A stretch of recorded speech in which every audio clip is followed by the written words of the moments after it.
नए साल के आने का सबसे बड़ा शोर गोवा की इन बीच पार्टी से आता है। 2020 ने जब दस्तक दी तो गोवा अपने पूरे शबाब पर था,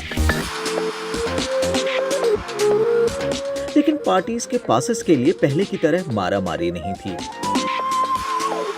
पार्टी में भी डांस फ्लोर पर डांस करने की जगह थी। रेस्टोरेंट में भी टेबल के लिए ज्यादा इंतजार नहीं करना पड़ रहा था। कुल मिलाकर कहें तो गोवा पहले से ज्यादा रिलैक्स था। लेकिन ये तो गोवा की फितरत नहीं थी। फिर ऐसा क्यों था?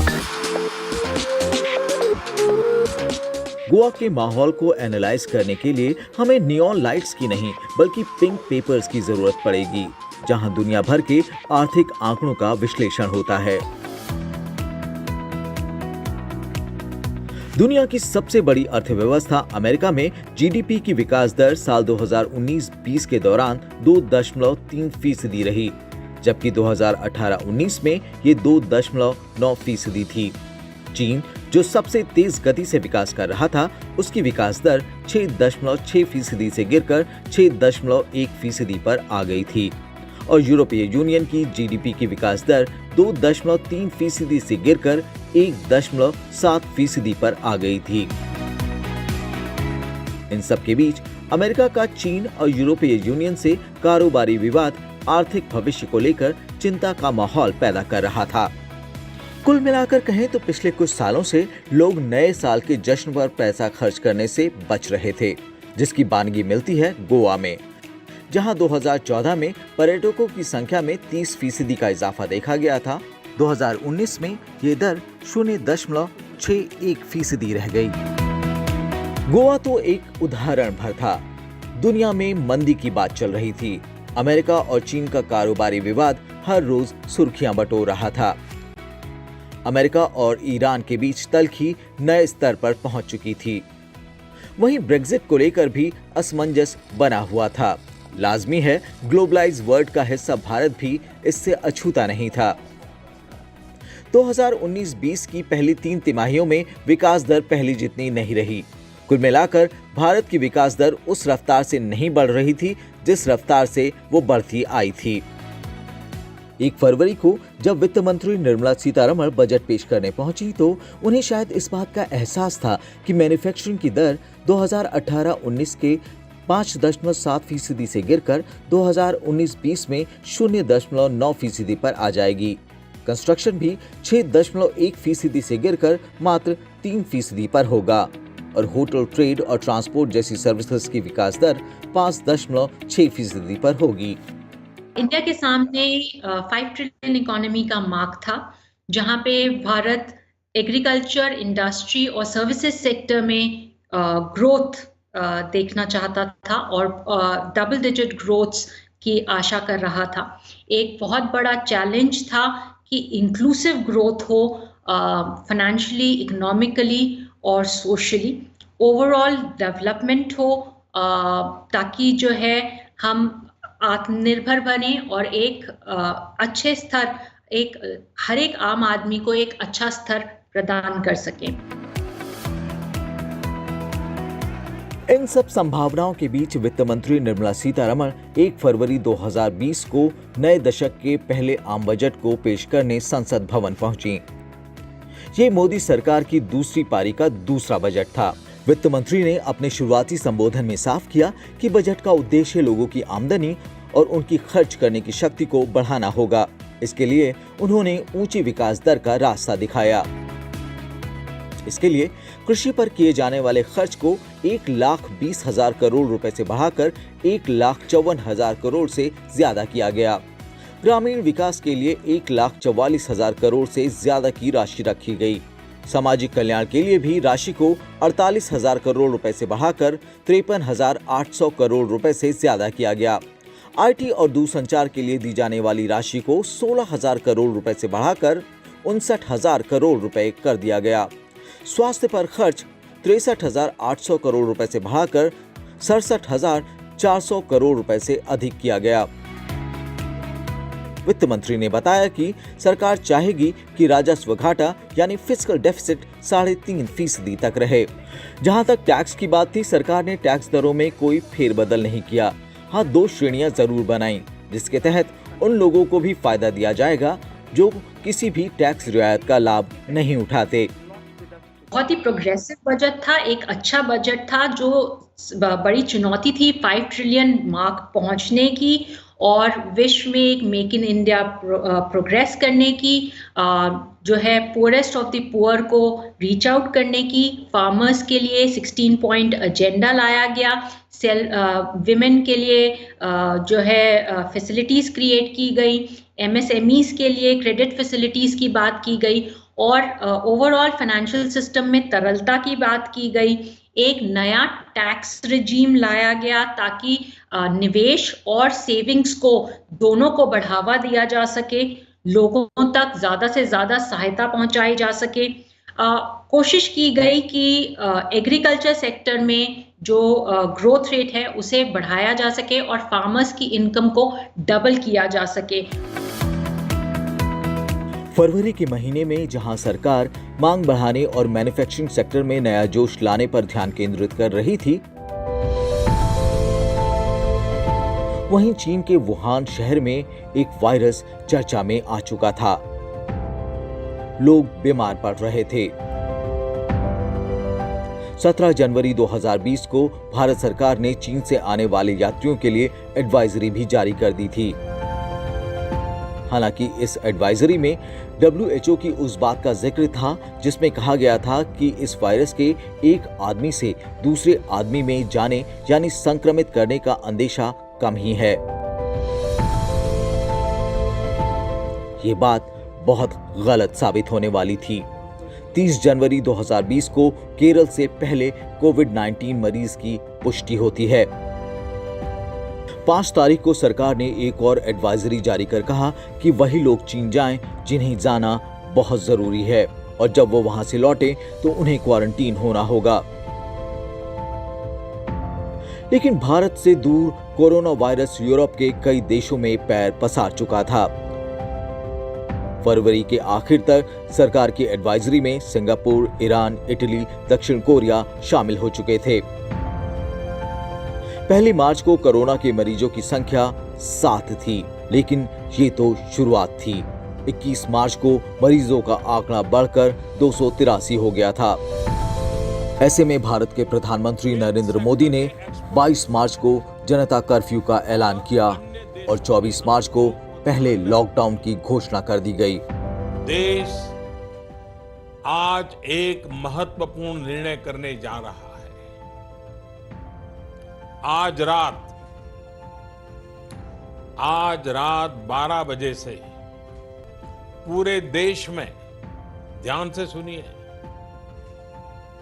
पूरे देश में आज रात 12 बजे से संपूर्ण देश में संपूर्ण लॉकडाउन होने जा रहा है।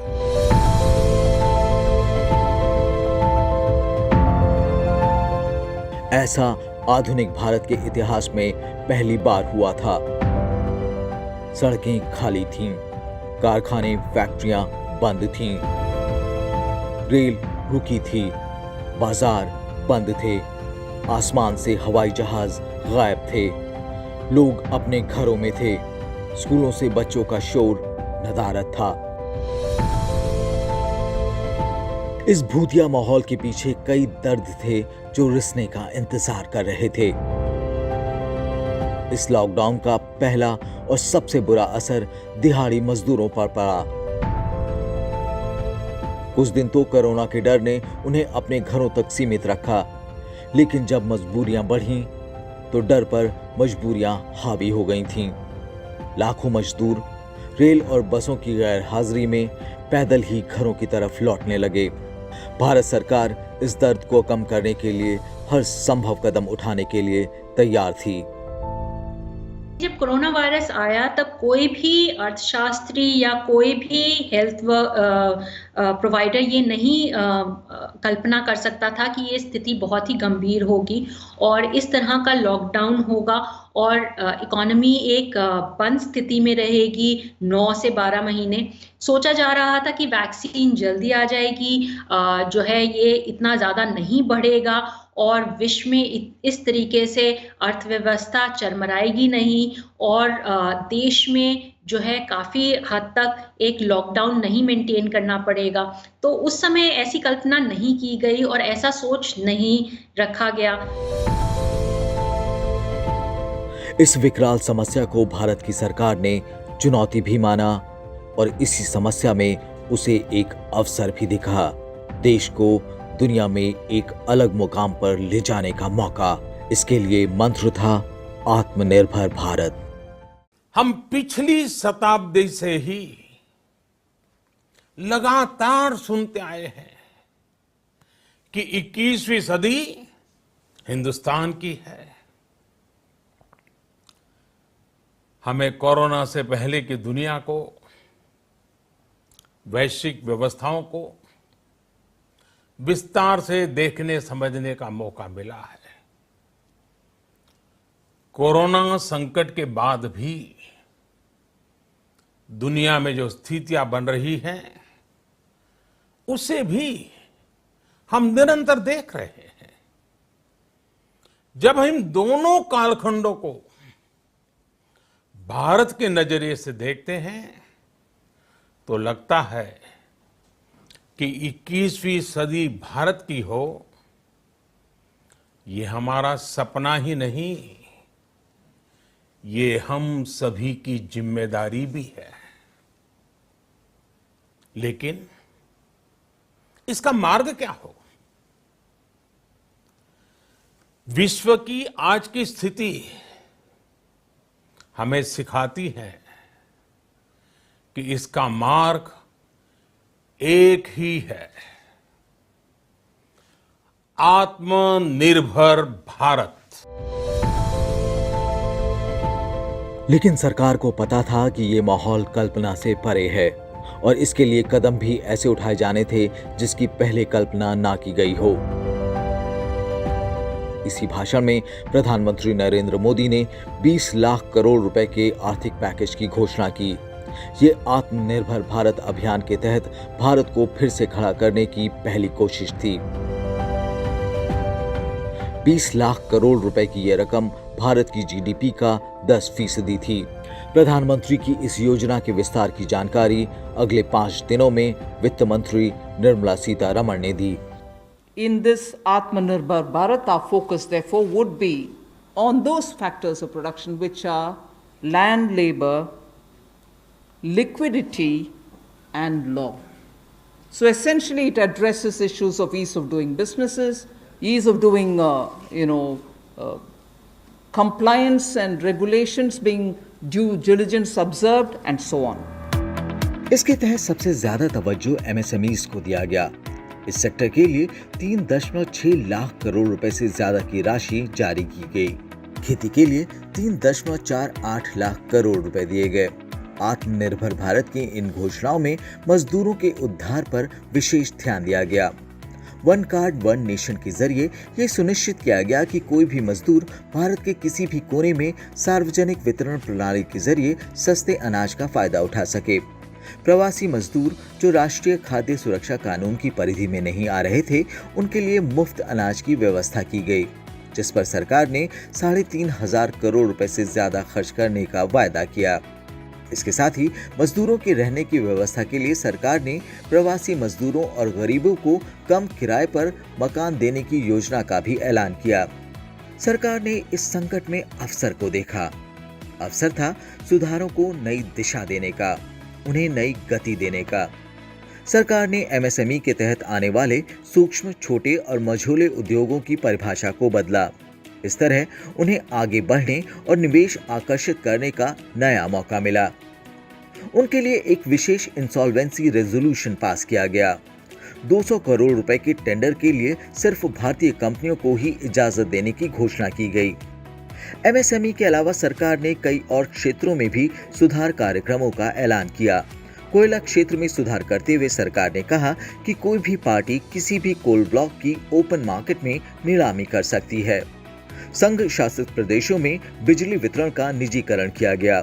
इसके साथ ही सरकार ने सार्वजनिक क्षेत्र की कंपनियों के निजीकरण की नीति का भी ऐलान किया। इसके तहत स्ट्रैटेजिक सेक्टर यानी रणनीतिक सेक्टर को छोड़कर सभी सेक्टरों की कंपनियों का निजीकरण होगा। स्ट्रैटेजिक सेक्टर में भी निजी कंपनियों को प्रवेश करने की इजाजत दी जाएगी, लेकिन यहाँ सार्वजनिक क्षेत्र की एक कंपनी जरूर होगी। किसी भी क्षेत्र में सार्वजनिक क्षेत्र के संस्थानों की संख्या को 4 से घटाकर 1 कर दिया जाएगा। इस प्रक्रिया के तहत या तो इनका निजीकरण होगा या एक दूसरे में इनका विलय कराया जाएगा। सरकार की इन कोशिशों में रिजर्व बैंक ने भी अपनी भूमिका निभाई। बाजार में तरलता कायम रखने के लिए केंद्रीय बैंक ने CRR में कटौती की, जिससे बैंकों को 1,37,000 करोड़ रुपए मिल गए। इसके साथ ही घर कर्ज सहित दूसरे कर्जों की किस्तों पर मॉरेटोरियम लगा दिया गया, यानी अगर कोई व्यक्ति किस्त नहीं भर पाता तो उसे डिफॉल्टर नहीं माना जाएगा। कोशिश की गई है कि क्रेडिट फैसिलिटीज को या लिक्विडिटी को मेंटेन किया जाए लोगों तक और उन तक पहुंचाया जाए, एक इमीडिएट रिलीफ प्रोवाइड किया जा सके, क्योंकि पेंडेमिक था जिसके तहत चाहे तो गैस सिलेंडर्स फ्री प्रोवाइड करना या फिर आपके राशन 5 kg तक राइस और व्हीट प्रोवाइड करना, आपके 500 रुपये अकाउंट में डालना जनधन योजना के में महिलाओं के लिए, इन सभी तरीकों से एक इमीडिएट रिलीफ प्रोवाइड किया गया। 20 लाख करोड़ रुपए देना जिसमें 10% GDP का जो है पोषण हो, वो एक अपने आप में एक बड़ा पाथ ब्रेकिंग था। कि अगर हम देखें संसार भर में जिन भी देशों ने लॉकडाउन लगाया उनमें 2 से 3%, ज़्यादा से ज़्यादा 4% तक GDP की कॉन्ट्रीब्यूशंस मानी गई। ये एक 10% तक सभी लोगों को साथ लेते हुए चलना और उन तक सुविधाएं मुहैया कराना, कोरोना के समय हेल्थ वर्कर्स को इंश्योरेंस प्रोवाइड करना और चीज़ें करना, ये सब अपने आप में एक बहुत ही पाथ ब्रेकिंग रहा है। सरकार ने बैंकिंग क्षेत्र को मजबूत करने के लिए भी ऐलान किए थे। इन सुधार कदमों को लागू भी किया गया। 1 अप्रैल को सरकार ने सार्वजनिक क्षेत्र के 10 बैंकों का 4 बैंकों में विलय कर दिया। इसके तहत ओरिएंटल बैंक ऑफ कॉमर्स और यूनाइटेड बैंक ऑफ इंडिया का विलय पंजाब नेशनल बैंक में किया गया। सिंडिकेट बैंक को केनरा बैंक में मिला दिया गया। यूनियन बैंक ऑफ इंडिया का विलय आंध्रा बैंक और कोऑपरेशन बैंक में किया गया। इंडियन बैंक को इलाहाबाद बैंक में मिला दिया गया। इस विलय के साथ ही 2017 में जहां सार्वजनिक क्षेत्र के बैंकों की संख्या 27 हुआ करती थी, वो 12 रह गई। NPAs की समस्या बहुत गंभीर थी, जिसके लिए IBC कोड आया। कोशिश की गई कि कैपिटल एडिक्वेसी रेशियो मेंटेन की जाए, जिसके लिए रिकैपिटलाइजेशन किया गया 80,000 करोड़ के द्वारा। कोशिश ये भी की गई कि मर्जर्स के द्वारा बैंकों को सुदृढ़ किया जाए, एक कंसोलिडेटेड बैंक बनाया जा सके जो विश्व में जाना जा सके। ये भी कोशिश की गई कि एक आम आदमी के पास खाता हो, जो अभी तक नहीं हुआ। PM जनधन योजना के द्वारा, मुद्रा योजना के द्वारा MSMEs को जो है लोन प्रोवाइड किया गया। ये भी कोशिश की गई कि ओवरऑल जो क्रेडिट फैसिलिटी है, चाहे पेंडेमिक के द्वारा क्रेडिट इमरजेंसी फैसिलिटीज हो, चाहे सबऑर्डिनेट डेट्स प्रोवाइड करने हो या कोई और फैसिलिटीज हो, वो RBI के द्वारा या बैंकों के द्वारा पहुंचाई जाए। मार्च के आखिर हफ्ते से लगा लॉकडाउन अगस्त में इस हद तक खुल सका जब आर्थिक गतिविधियां कायदे से काम कर सकें, लेकिन अब भी सभी रेलगाड़ियां शुरू नहीं हुई थीं। विदेशी उड़ानों पर प्रतिबंध लगा हुआ था। कोरोना के डर ने पर्यटन और इससे जुड़े उद्योगों की कमर तोड़ रखी थी। साथ ही कोविड-19 के मरीजों की संख्या भी बढ़ रही थी। सरकार 2 मोर्चों पर काम कर रही थी, कोविड पर लगाम लगाना और आर्थिक नुकसान को कम करना। ऐसे में 12 अक्टूबर को आत्मनिर्भर भारत 2.0 की घोषणा की गई। इसका मुख्य उद्देश्य था उपभोक्ताओं की खर्च करने की शक्ति को बढ़ाना। लाजमी था, इसके लिए उपभोक्ताओं के पास पैसे होने चाहिए और विश्वास होना चाहिए कि उनका भविष्य सुरक्षित है। सरकार ने इजाजत दी कि कर्मचारी एलटीसी के लिए मिलने वाले कंसेशन के एवज में पैसा ले सकेंगे और ये रकम टैक्स फ्री होगी। दशहरा, दुर्गा पूजा और दिवाली जैसे त्योहार नजदीक थे और ये मौका था कंज्यूमर स्पेंडिंग को बढ़ावा देने का। इसलिए सरकार ने केंद्र सरकार के कर्मचारियों के लिए स्पेशल फेस्टिवल स्कीम का ऐलान किया, जिसके तहत कर्मचारी 10,000 रुपए तक का एडवांस ले सकते थे। इंफ्रास्ट्रक्चर को बढ़ावा देने और रोजगार पैदा करने के लिए सरकार ने राज्य सरकारों को 12,000 करोड़ रुपए का कर्ज दिया। ये ब्याज मुक्त कर्ज उन्हें अगले 50 सालों में चुकाना था। इसके साथ ही सरकार ने सड़क, रक्षा, वाटर सप्लाई, शहरी विकास और देश में बनने वाले उपकरणों के निर्माण के लिए 25,000 करोड़ रुपए की राशि देने का भी ऐलान किया। ये राशि इस मद में बजट में जारी की गई 4.13 लाख करोड़ रुपए के अतिरिक्त थी। जो इंफ्रास्ट्रक्चर डेवलपमेंट है वो सरकार का कंटिन्यूअस फोकस रहा है ग्रोथ को अचीव करने के लिए, चाहे वो सागरमाला प्रोजेक्ट हो, भारतमाला प्रोजेक्ट हो। सेक्टर्स को कंटिन्यूअसली ओपन किया गया ताकि जो है प्राइवेटाइजेशन के द्वारा जो है या कैपिटल के द्वारा उन सेक्टर्स में ग्रोथ नज़र आ सके। ये भी कोशिश किया गया कि जो है प्राइवेटाइजेशन के द्वारा या एफडीआईज के द्वारा या बाकी माध्यम के द्वारा वो एक आत्मनिर्भर भारत बने।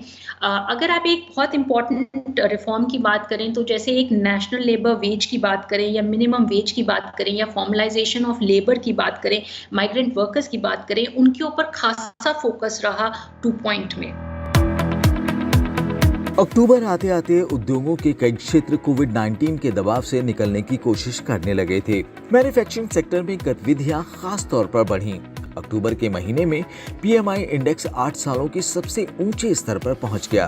कुल मिलाकर कहें तो अर्थव्यवस्था की गाड़ी चल पड़ी थी, लेकिन इसकी चाल को बरकरार रखने के लिए काफी कुछ किया जाना बाकी था। ऐसे में सरकार ने आत्मनिर्भर भारत 3.0 का ऐलान किया। इसके तहत 2.65 लाख करोड़ रुपए की योजनाओं का ऐलान किया गया। इसमें प्रमुख थे आत्मनिर्भर भारत रोजगार योजना,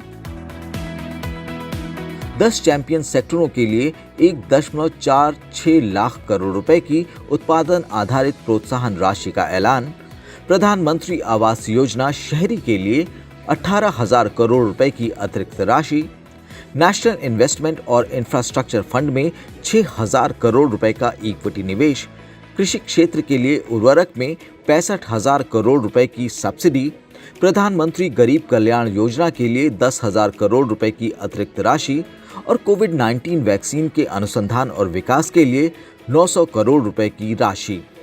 अगर इस चार्ट पर नजर डालें तो पता लगेगा कि सरकार ने आत्मनिर्भर अभियानों के जरिए और रिजर्व बैंक ने कुल मिलाकर 29,87,000 करोड़ रुपए से ज्यादा की राशि जारी की। कोशिश की गई है कि जो भारत चाइना या पाकिस्तान से मुश्किलें या समस्याएं झेल रहा है या उसका इंपोर्ट बिल बहुत ज़्यादा है और वो अपने पूरे पोटेंशियल पे काम नहीं कर रहा, उसको एक पूरा जो है पुश दिया जाए, चाहे वो इंफ्रास्ट्रक्चर में इन्वेस्ट करके दिया जाए, चाहे वो एफडीआई इन्वेस्टमेंट्स को इम्प्रूव करके दिया जाए या जो है रिफॉर्म्स लाए जाएं क्रेडिट फैसिलिटी के द्वारा, लिक्विडिटी के द्वारा, सिडबी को दिया जाए, एनएचबी को दिया जाए या आपके नबार्ड को दिया जाए। इन रीफाइनेंसिंग फैसिलिटीज से, अकोमोडेटिव मॉनेटरी स्टैंड से, ओवरऑल एलोकेशन से रूरल डेवलपमेंट के लिए और एग्रीकल्चर के लिए और इंडस्ट्री के लिए, उनसे जो है एक सशक्त भारत बने जो खुद से अपनी सारी ज़रूरतों के लिए पूरी तरीके से जो है रिसोर्सेज जो है उन्हें प्रोवाइड कर सके। साल भर का लबोलुआब देखें तो भारतीय अर्थव्यवस्था दुनिया की दूसरी अर्थव्यवस्थाओं की तरह ही संघर्ष करती दिखाई दी। जो बात भारत के पक्ष में गई वो थी कोविड-19 से निपटने की भारत की रणनीति। भारत में संक्रमण की दर को काबू में रखा गया। मृत्यु दर भी दुनिया के बड़े देशों के मुकाबले काफी कम रही। मेडिकल सुविधाओं में तेजी के साथ विस्तार कर उन्हें किसी भी इमरजेंसी से निपटने के लायक बनाया गया। इससे देशवासियों में विश्वास जागा और वो काम पर लौटने की हिम्मत जुटा पाए। आर्थिक गतिविधियों में बढ़ोतरी का अंदाजा 2020-21 की पहली 2 तिमाहियों के नतीजों से निकाल सकते हैं। पहली तिमाही में जीडीपी की विकास दर -22.8% रही। अप्रैल से जून के बीच का ये वो समय था जब लगभग 1 महीने लॉकडाउन था, और जब 2 महीने लॉकडाउन में ढील दी गई तब भी कई कड़ी पाबंदियां लगी हुई थीं। वहीं दूसरी तिमाही यानी जुलाई से सितंबर के बीच जब लॉकडाउन में ढील मिली, कारोबार बढ़ा और इसका कारोबार पर असर दिखा। इस तिमाही में जीडीपी की विकास दर की गिरावट में कमी आई और ये -7.5% रही। इस दौरान खेती के अलावा मैन्युफैक्चरिंग भी पॉजिटिव टेरिटरी में आ गई थी। साल 2021-22 जो है एक चुनौतियों से भरा साल रहेगा, जिसके अंदर जो है पेंडेमिक की वजह से आर्थिक समस्याएं जो खड़ी हुई हैं और जो सामाजिक समस्याएं खड़ी हुई हैं उनका जो है निवारण करना होगा। कोशिश की जाएगी जो वैक्सीन आए उसे कम से कम दामों पर लोगों तक पहुंचाया जाए। एक पूरी भारतीय व्यवस्था में उसको ऐसे डाला जाए ताकि लोगों पे ज़्यादा से ज़्यादा पहुंचे और जो लोग इससे संभावित हुए हैं उन तक पहुंचे और जो हो सकते हैं उन तक भी पहुंचे। कोशिश ये भी की जाएगी कि जो जितने भी आत्मनिर्भर के अभियान लाए गए हैं उनका इम्प्लीमेंटेशन एक बेहतर तरीके से हो। फिस्कल डिसिप्लिन मेंटेन किया जाए। जो स्टेट्स हैं या सेंटर हैं जो अभी कर्ज लेना चाहती हैं या जिनका राजस्व इतना नहीं है, उनके राजस्व में किस तरीके से एक बढ़ोतरी की जा सके या उसको एक बेहतर रखा जा सके। कहते हैं संकट सबसे बड़ा शिक्षक होता है। 2020 ने भी हमें कई सीख दी। सबसे बड़ी सीख कि जब तक हम खुद अपने पैरों पर जमकर खड़े नहीं होते, दूसरों को सहारा नहीं दे सकते। इसलिए आत्मनिर्भर बनना जरूरी है। आत्मनिर्भर भारत विश्व के लिए जरूरी है। हम प्रकृति को नजरअंदाज नहीं कर सकते। हमें उसके साथ उसकी पनाह में रहना है और उसके नियम हमें मानने होंगे। उसके नियमों को तोड़कर कोई भी काम या कारोबार महंगा पड़ेगा। साल 2020 को हम भूलेंगे नहीं। साल 2020-21 की पहली तिमाही के उस गर्द को गुलेल के उस तनाव की तरह इस्तेमाल करेंगे जो छूटने के बाद एक कंकड़ को भी आसमान की ऊंचाइयों तक पहुंचा देता है। उम्मीद ही नहीं, विश्वास है कि अगले साल जब हम साल का लेखा जोखा लिखने बैठेंगे तो उपलब्धियों की भरमार होगी।